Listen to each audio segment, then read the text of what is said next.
वक्त आखिरी बात, सिद्दीक अकबर का आखिरी वक्त आता है, हजरत अली मुर्तजा को बुलाते हैं और बुला के कहते हैं तीन बातें, कहते हैं अली मेरे लिए तीन बातों का ख्याल करना कि जब मेरा आखिरी वक्त आ चुका है तो तीन काम ये मेरे लिए करना, अपने हाथों से मुझे कफन देना, ऐ अली मुझे अपने हाथों से कफन देना। दूसरा काम, ऐ अली मुझे वो खुशबू लगाना जो तूने हुजूर पाक सल्लल्लाहु अलैहि वसल्लम को लगाई है, मुझे वो खुशबू लगाना जो तूने आका करीम सल्लल्लाहु अलैहि वसल्लम को लगाई थी। और उसके बाद फरमाया तीसरा काम ये करना कि मेरी मैयत को, जब मैं मर जाऊं, मेरी मैयत को, मेरे जनाजे को जाके रोज़ा रसूल सल्लल्लाहु अलैहि वसल्लम के अंदर वहां पे ले जाना, अगर वहां से इजाजत मिले तब मुझे रसूलुल्लाह सल्लल्लाहु अलैहि वसल्लम के पड़ोस के अंदर हुजूर के पहलू में दफन कर देना।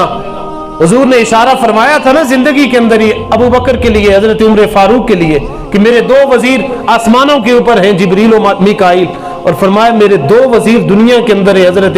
उमर फारूक और हजरत अबू बकर सिद्दीक। ये इशारा था कि मेरे कुर्ब का, मेरे पड़ोस का। लेकिन उसके बावजूद हजरत अबू बकर सिद्दीक ने दावा नहीं किया कि मेरे जनाजे को जबरदस्ती वहां पे दाखिल करना, ना ना, फरमाया यार की तरफ से इजाजत हो मेरी मैयत को जाके रोज़ा रसूल पे ले जाना, अगर दरवाजा खुल जाए, अगर दरवाजे से इजाजत मिले मुझे दफन कर देना, वरना मुझे जन्नतुल बकी के अंदर आम मुसलमानों के अंदर दफन कर देना। हजरत अली मुर्तजा कहते हैं मैंने कफन दफन किया, मैंने खुशबू लगाई,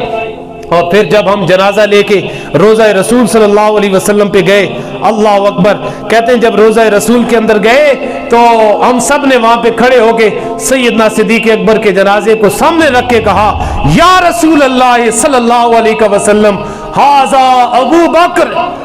हाजा अबू बकर मुस्ताज़िनुन। कहते हैं हमने दुआ की, या रसूल अल्लाह सल्लल्लाहु अलैहि वसल्लम, ये आपके सामने आपका यारे मजार है, आपका यारे गार है, जो यारे मजार बनने के लिए आपके सामने आया है, जो आपके सामने आया है, या रसूल अल्लाह सल्लल्लाहु अलैहि वसल्लम।